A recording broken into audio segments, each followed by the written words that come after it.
worst that can happen today is that the European Union itself weakens. And it can weaken.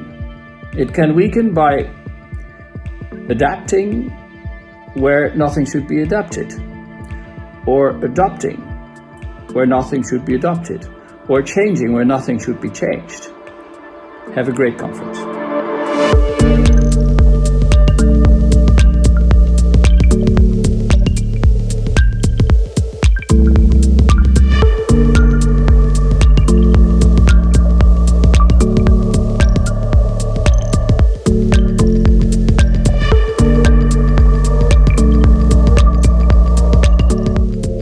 Ever since the 24th of February, war was brought back in Europe, and this ended the security order as we have known it. At the same time, what we see happening is that with enlargement and engagement and many initiatives to cooperate with countries and make them candidates of the European institutions we did not think would happen for a long time, is also a positive consequence of this devastating war in Europe today.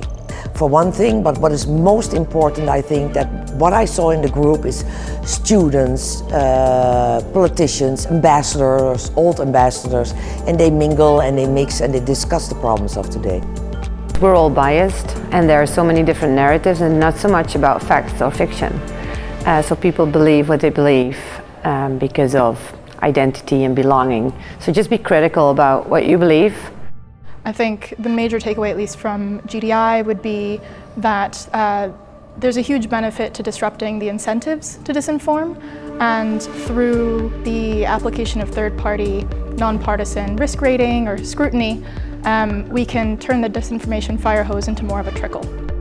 Today was a really inspiring day. There were so many different, especially young people, and in-depth discussions. There was enough time to actually go into the details on different subjects, and I found it super interesting and inspiring.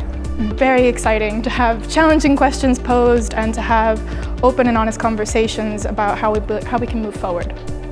The importance of civil society, of each individual having to think, having to filter the information we're getting, make choices, educate ourselves, develop our voice, not be afraid to engage in dialogue. What I really appreciate is that there's some discussion on the big lines, but then there's these little niches of quite detailed information. If you're concerned about an issue, you don't necessarily have to be an expert in that issue to learn more and do something about it. If you're concerned about nuclear weapons, do something. Raise your voice. You have a right to speak up, and I ask that you do so. I really hope that they have now a better understanding of the risks and the threats of nuclear weapons, especially in the current geopolitical situation. As EU, we very much work in a multilateral setting in order to try and defend the multilateral architecture that we have in order to curb nuclear weapons. This is a fantastic initiative to bring people together and talk about challenges that we are facing today. It's really nice to engage with young people, with the young audience.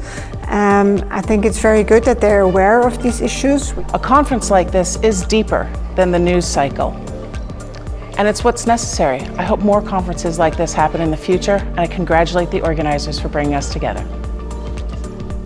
Splendid and very good a lot of female panelists. You did a great job as an organizing committee.